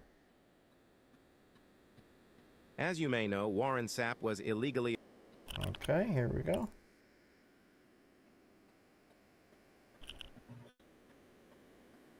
arrested by Okeechobee Sheriff's Department. They violated his rights and broke standard traffic stop procedures out of emotion. They claimed he was obstructing when he never interfered with the officer's procedure. They originally stopped him for traveling 63 in a quarter, but things quickly escalated after the ticket was issued. If you haven't seen it, check out this clip of the illegal traffic stop. Sure, we got this. Not double 35. All gentlemen got this. Is what I got in my That's not double Go ahead 35. and take it to court because it's No, it's not double, but you're saying you're doubling the speed limit. You didn't double it. So I want to take I want to pause it for just a second, and I want to give some context to the video here. Okay, first off, Warren Sapp is not the suspect, okay, that was pulled over for speeding. He just happens to walk over because he sees that one of the folks that is in this nonprofit, event is now being stopped by the law enforcement, and it looks like he's getting issued a ticket. So he kind of comes into it, Hold on. Go ahead. Hold on. I'm sorry to interrupt you because I have to add some more context. I think everybody's missing. They didn't actually get stopped by law enforcement. They didn't get pulled over. Law enforcement rolled up on them at a gas station. Mm-hmm. Correct. They weren't pulled over on the side of the road. There's so much more I want to add right now, but I'll wait. They pulled up on him at a gas station. So this wasn't even a legitimate traffic stop. This was them coming in behind him. So it matters legally. Go ahead. I'm sorry. I just had to point that out. So that's why Warren's coming, over here to see what's happening, to see what's going on, because, it started out there was one deputy, and the next thing you know, there's like 3 deputies there, right? And now a crowd has started to gather. And he comes over, and you can clearly see in the body cam footage that the deputy has already given the ticket back to the person that was driving the car that she, allegedly stopped. And she's already explained the ticket to him and everything. And that's when Warren comes over here, and he's like, well, wait a minute. He goes, you said that he was doing double 35, but it says on the ticket he was doing 63. So he's just trying to get some clarification there. Go ahead. Well, I want to ask you a question. As somebody who's worked in law enforcement, isn't there a governance on law enforcement continuing a traffic stop after all procedures in the traffic stop have already been exercised? Absolutely. Once that person is free to leave, they have no further obligation to be there at that stop. Okay? And it is widely known and typically considered judicially that once a person has been issued the citation and receives it physically, okay, that concludes that stop.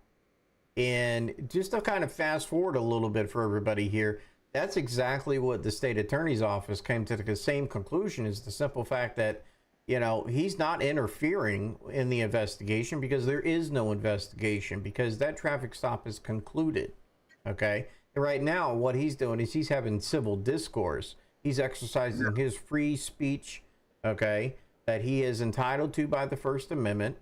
And that is exactly why all charges were dropped against Warren, okay?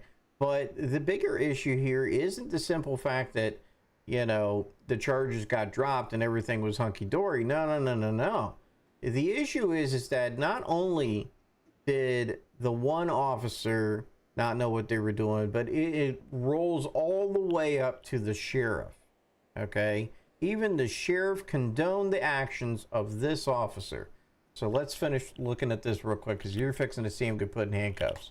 Okay, but you're going over the speed limit. I got that, but you said doubling the speed limit, and you didn't double the speed limit. Okay, well, There's no reason to exaggerate it when you got the number. I got it, and I wrote for what I got. I got you, but you said out your mouth doubling I the said speed what I limit. said, but I didn't write them for double. Then I wrote them for No, what I but got. what you're saying is incorrect. Well, just for future reference, through this Just time, right to be correct. That's all.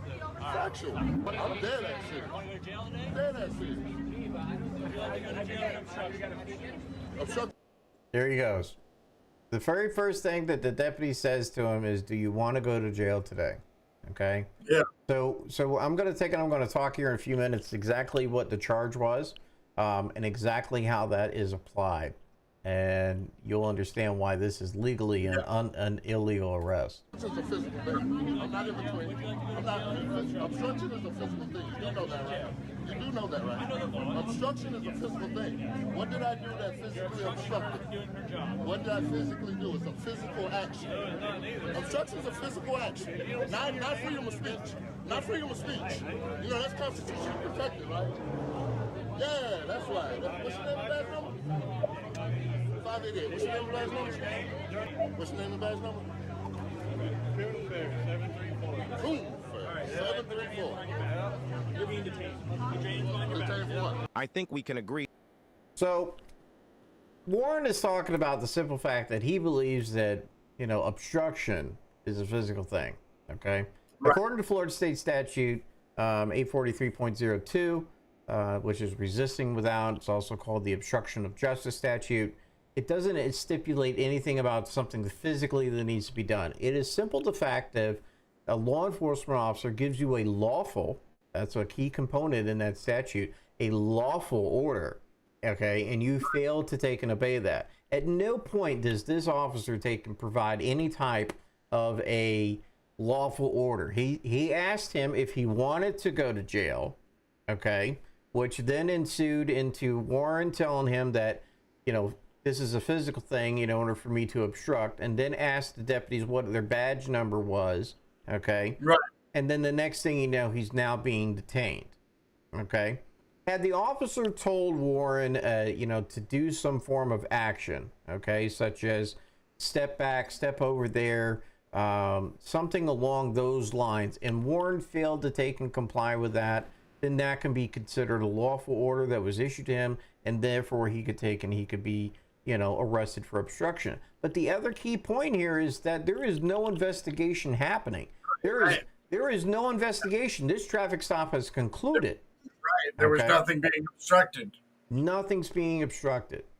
So fast forward even a little bit more further. Okay, this happened February of last year. All right. In this whole time, all right, Warren has simply been trying to take and get the sheriff's office, including the sheriff himself, to issue an apology, okay, that, hey, we messed up. We shouldn't have taken and arrested you, and we're sorry for that. We're sorry that we inconvenienced you. You had to get bonded out of jail. We're very sorry about that. Because the state attorney's office, okay, said, oh, yeah, we're not touching this with a 10-foot pole. You guys messed up. There wasn't an investigation in progress. He didn't take and disregard a lawful order. So he doesn't meet any of the criteria whatsoever to be arrested for obstruction. All right. And I will tell you, okay, that there are a lot of cops out there. Most of them have retired now. But there are a lot of cops out there that look at the obstruction law as the POP law or the pissing off the police law. Okay. Yeah. And that's pretty much what is happening here. Is these officers got pissed off. Okeechobee actually has a handful, and I'm going to throw this in here too, as somebody who is there are some very good deputies on the Okeechobee Sheriff's, department. But there's a lot of those guys that are there's just no better way to describe it. They're gangsters and thugs. And while I'm a fan in general of law enforcement, and John, you and I have had this conversation a million times, I'm a big fan of law enforcement when it's done right, when it's done by people who are, some of the best of us and not by thugs and criminals. And when an entire law enforcement agency begins to operate more like a criminal gang and less like law enforcement, I get my hackles up. And there's a few deputies now who, if you want to see them look like they just threw up a little bit in their mouth, all you have to do is mention my name to them because I'm a pain in their ass. And this is part of the problem. In my estimation, is the same thing, is that we have a sheriff that will not hold his own deputies accountable for their piss poor behavior or their piss poor knowledge of law, and therefore they think they can operate with impunity. Only now they made the mistake, because one of the things, and you probably were going to get to this, so maybe this is a spoiler alert, but one of the things that they pointed out is, had they bothered to check Warren Sapp and pat search him, which was also supposed to be part of the process while they're arresting him, and they didn't do it, they would have saw his identification, saw who he was, and realized, oh shit, we're really screwing up. Maybe we should stop before this turns into something bigger than we can hide, like they normally do when they're beating the shit out of somebody in handcuffs in the middle of the yard by 6 or 8 deputies, because we've seen that video too. That's a pretty regular thing. Anyway, I'm sorry. Go ahead. Well, I don't want to take kill out the, keep it dragging on. I want us to make sure we end on time, but I would like to take in and also point out that you brought up the sheriff. I brought up the sheriff as well. The biggest issue here is that there is no accountability at that sheriff's office. The sheriff himself, okay, last year in another lawsuit, okay, was in deposition and had to answer questions about, an affair that he was having. There was also information in there about other types of things, such as use of inmate labor, okay, for profitable events. All right. Not to mention, using inmate labor for his employees at their weddings, and also, their get-togethers and things like that. And like they exploiting the inmates at the jail to set up and manage their events. Okay. Here, it's another blatant violation of the state statutes. Okay. So you've got a sheriff that is unaccountable for his own actions, completely disregards the law, does exactly what he wants to do, and he doesn't hold anybody else accountable either. Okay. And Warren Sapp isn't the first victim of this type of, demented law enforcement that they got going on here. In 2019, they had a young 16-year-old black juvenile at the high school. Okay. He mouthed off to the school resource officer. All right. So the school resource officer takes and puts him in handcuffs. All right. And then the kid stands up like he's getting ready to walk with the deputy, and the deputy just turns around and slams him into the concrete bench, breaking his leg.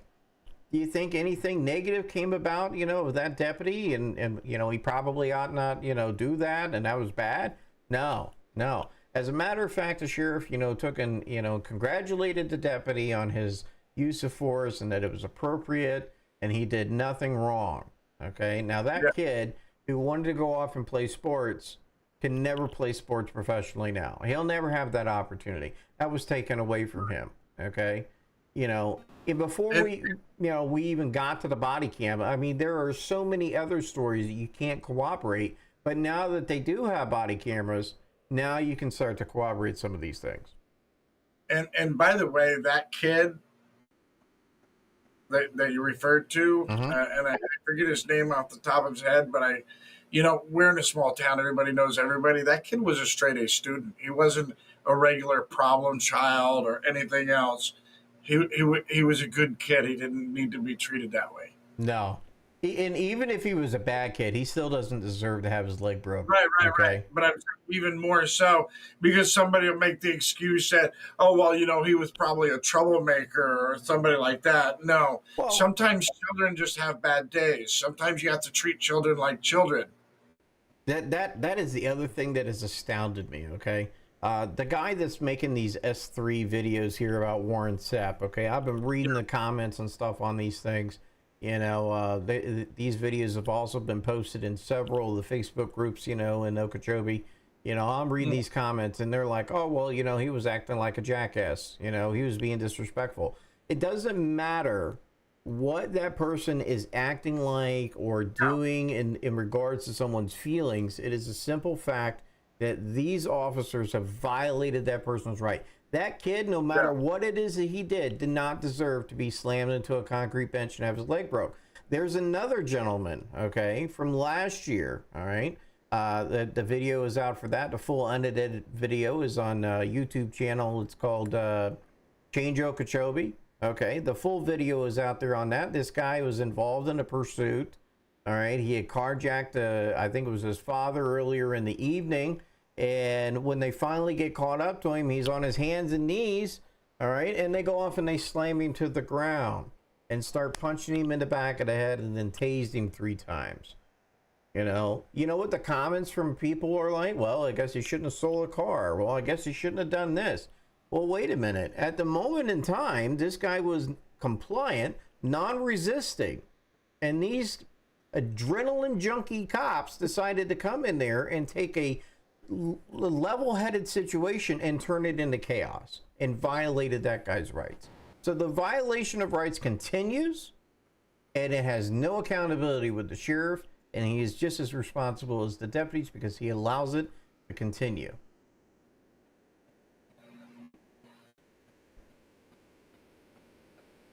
You still there?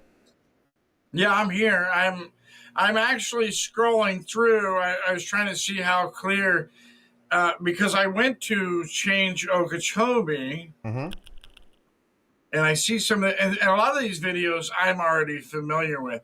So if you go to Change Okeechobee on YouTube, you'll get to see our famous sheriff, Noel Stevens. But there's a couple of videos of them beating the bejesus out of a man.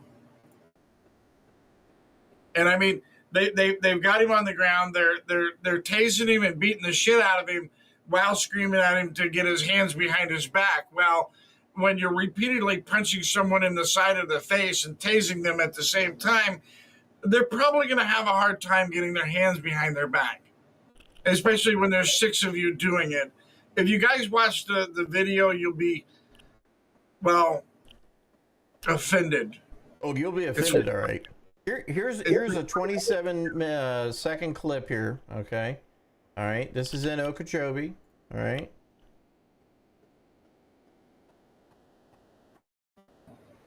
Yeah. Now tell me exactly what it is that this guy was doing that resulted in this deputy body slamming him. Let's watch that again, okay? Here we are. He's not doing anything. He's just talking. Looks like he's talking to someone else, yeah. And he gets body slammed like that. They go straight to violence, and unfortunately, this happens in a lot of places. But some small towns like Okeechobee, it turns into gang culture. The thin blue line is a gang culture, and here's the thing about it. I want to be clear about this because, like I said, I have a lot of friends who are deputies in this office as well, and they're scared to say anything. Like I've had personal conversation where they can't say anything or they'll get blacklisted from law enforcement completely because they treat it like a gang. If you speak up against one of your own, even if you catch one of your own, like I know of in one case, there was a deputy who was repeatedly raping a girl in a wheelchair. Oh, there's a video about that. There's a video about that on S3. Yeah. I have the depositions on that as well. He's repeatedly raping this girl in a wheelchair. There's 6 other deputies, and it is shown that they had direct knowledge of this, and every one of them wouldn't say anything about it.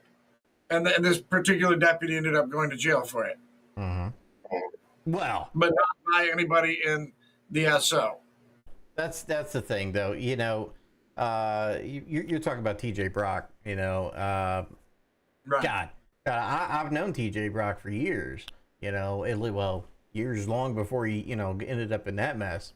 And I always thought he was just a little. I don't know what's going on there, but something's off, right? And then come to find out that he ends up getting caught. All right, having sex with an inmate in his office at the sheriff's office. Okay, and she's the one that took and and had reached out to the FBI. Which and this is the unreal thing. She basically had to take and endure another rape after she met with the FBI in order to get the evidence, the DNA evidence, in order to take and get him put in jail. Okay, and he didn't stay in jail long. Okay.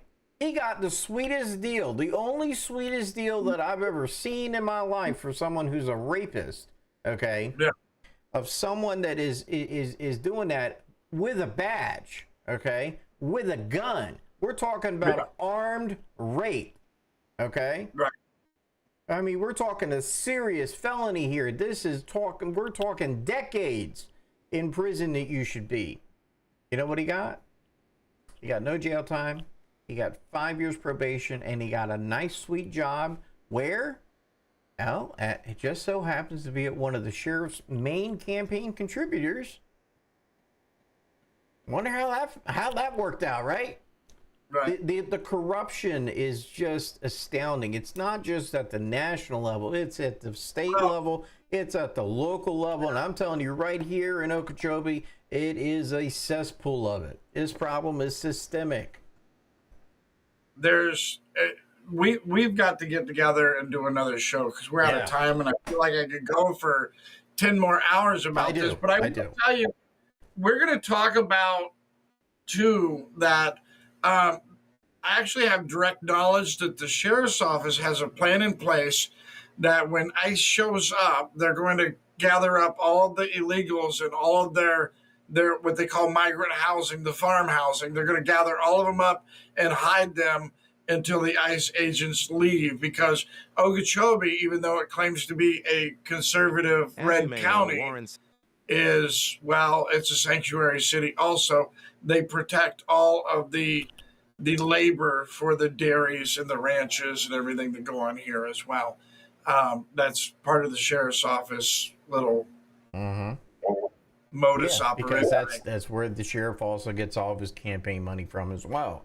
You know, it's a big, good old boy quid pro quo here.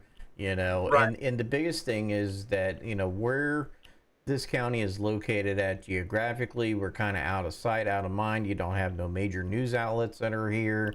You know, nobody really follows you. You got a local newspaper that by all means will take and run every article across the sheriff's desk and say, can we publish this? I see more and more and more and more and more auditors, podcasters, video uploaders. It's all starting to come out. And here's my view. Before we wind up, I want to let everybody know that if anything like this is going on in your counties, get together with people, upload the videos, get the FOIA request for the police body cams. You know, when they try to hide it, you know, just like the body cam footage of them beating the shit out of this guy here. Actually, several videos if you go to Change Okeechobee. The cops have the body cam footage. They're not allowed to say that they don't, because there's no time that they're not allowed to have an interaction, or that they can have an interaction and not have their camera on. They have to have the camera on. That's true in every state.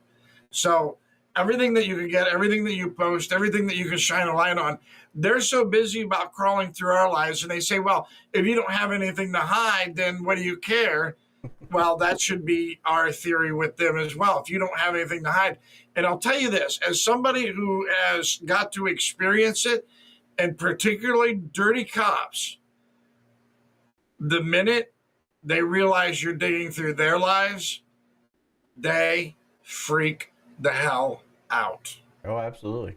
They freak out. They do not like having their lives dug through, although they're okay with doing that to you and me. Well, so we've got to plan more time, man. We do. I want to finish out, and I want to say this. I absolutely love being a law enforcement officer. It has been an absolute passion of, you know, my entire life. And I can tell you, you know, I'm a United States Army veteran. That's the first time I took an oath, you know, to support and defend this Constitution. And I've taken that oath several times after that, you know, by working in corrections and law enforcement. And I take that oath to heart. Okay. Right. You know, I am all about supporting my brothers in blue, green, tan, whatever color it is. But the moment that you take and you become that person that we've been fighting so hard against, you know, and you violate somebody's rights, I'm going to side with the Constitution every time. The Constitution is where my obligation is. Okay. That's where the oath is, to protect and serve the Constitution for the United States of America. Mm-hmm. So Now, before we do that, I want to before we wind as we're winding up here. So we're gonna go and close it up. But I want to remind everybody, you hear it every day in my intro video. You hear me say it word for word. But I want to remind everybody that the preamble to the Constitution for the United States of America is a promise. It is a covenant. It is agreement. It says that these things we promise, that everything in the Constitution is weighed and measured according to this intent. The preamble is a letter of intention that we, the people of the United States, in order to form a more perfect union, establish justice, ensure domestic tranquility, provide for the common defense, promote the general welfare, and secure the blessings of liberty to ourselves and our posterity. That means everybody that comes behind us, our future generations, do ordain and establish this Constitution for the United States of America. And by the way, just to be clear for some of you out there, there is a distinction between the Constitution for the United States of America and the Constitution of the United States. And the oath that John took over and over again is the Constitution for the United States. It is a Constitution for a sovereign nation, not a corporate nation. That is real. Anyway, John, my brother from another mother, why don't you let everybody know where they can find you? When are you on? Where are your channels at? Where can they follow you? Why should they follow you? I am on Rumble. Let's see here. I got a screen I can pop up as well. It's got all my stuff on it. So we are also on X at Savage Patriot TV. Okay. I've been streaming over there all night as well. Trying to get that following up. We're also on Facebook. I don't do a whole lot over there. Also on. And real quick, by the way, let me interrupt you real quick. Everybody that's here tonight, if you can, hop over and give. I put the link on Rumble. Hop over and give him a follow. If you're over on Rumble, hop over and give John a follow. The Savage Patriot. Give him a follow. You can still ignore him if you want. I do all the time. It's great stuff. No, I'm kidding. But give him a follow. Let's support each other. He's one of the good guys. He's somebody that I know personally. This guy is the real deal. There's no truer patriot than what we have right here, which, of course, is why I call him friend. You guys know me. I pull no punches when it comes to shit like that. I do not. So anyway, I'm sorry. Go ahead with your spiel, my friend. Also trying to get YouTube up and going over there. We're being I don't know. They were being a bitch tonight, so we didn't have no YouTube stream, but that's okay. And you know, I want to give a shout out to you, Reb, because if it wasn't for you and your mission here on this here podcast, I don't think I ever would have got into this. You know, it really inspired me to get on here and try and make a difference, you know, and try and speak some sort of truth to power, because no, it's not that, you know, people aren't doing it and that they're, they're not making that their purpose. It's that we need the most amount of people to go out there and send that message. And that's why I'm here. I'm not here to take take viewers from other, podcasters by any means whatsoever. I am here simply to take and send on that message that we all need to be unified in, and we need to be talking and giving that truth to power. We need to hold our government accountable, and we need to be standing up for our constitutional rights. That's what I'm here for. And we need to be ringing that Liberty Bell together. E pluribus unum, out of one, or out of many one. I'm going to even screw up my own stuff here. Out of many one. E pluribus unum. Yep. Yep.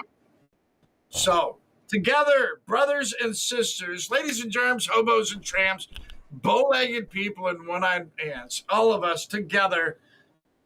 All of us together. I mean, that's going to be the message over and over again. All of us together. So I want to take a minute before we close this down, and I want to say thank you Thank you. Thank you. All of you people over on Rumble with that beautiful red hat on, keeping me supported, keeping the lights on and the signal strong, man. I truly appreciate you. Everybody, all of my subscribers, all of my donators, all of my super chatters, rumblers, gold pill droppers, thank you so much. All of my angel supporters. I have a few angel supporters in the background. You guys know who you are. You don't want to be out front, and I get that. I appreciate that. But again, you help me keep the bills paid.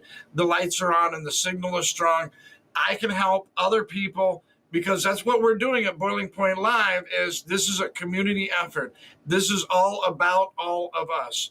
Unity together, even great people like our Savage Patriot friend here, everybody over at, No Drag, No Drama, over at the Red Pill Fight Club. I mean, I can't even pronounce his name. Yufuni Kanizi. He's a good dude. It's a hard name to pronounce, but he's a good dude, and there's a good reason behind that name. So don't make too much fun of it. I know it's a mouthful to say. Our good friends Iron Oblivion, everybody, JJ Woods. By the way, I haven't shouted him out in a while. Wood Geek. Our good friend Wood Geek, make sure you're giving him a follow as well. He does woodworking. He's a solid Christian dude. He's a solid patriot. Another great member of our community here. Tick Pickin, everybody else, our good friend Zombie, Herb, Vanessa. I mean, just right down the list. I appreciate each and every one of you. Thank you so much. We couldn't do this without you. You guys help keep the signal strong. You help keep the information moving. Education is ammunition, and we're doing it. Brothers and sisters, we're doing it. So, yea, that I walk through the valley of the shadow of death, I shall fear no evil, because not only is God at my back, but my brothers and sisters are standing with me. And woe be to any dumb, well, insert expletive here, that wants to stand before us, because evil will not stand when we stand united. That's the facts. So again, thank you, brothers and sisters. I truly appreciate each and every one of you. We will be live tomorrow night at 9 p.m. Eastern Alligator time for the Thursday Night Royal Rumble, the Thursday Night Shakedown, the panel show of all panel shows. So be here to see what's going to happen, because we don't even know. It's so good, we don't even tell ourselves about it. But I will tell you, by the way, I don't know if I'm supposed to share this out or not, but Speak and Anita will not be around this week. It seems that, and maybe I'm going to get in trouble for letting the bag out from around the cat, but they're going to be visiting Dan Bongino's studio. They're going to be hanging out. I don't know if they're going to get on the show or not, but they're going to be there during the live broadcast, all of that. So let's congratulate them on that. They have been a fantastic support for Dan Bongino, and Dan has been doing a fantastic bit of humility, recognizing his team. He takes care of his people around him. It's one of the reasons we love him so much.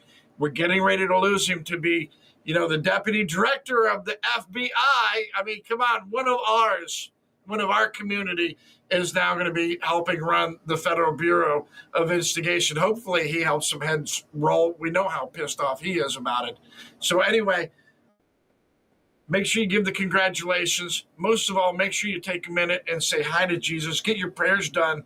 Brothers and sisters, thank you so much. I will see you next time. I'm out of here. Good night. Good night, everybody.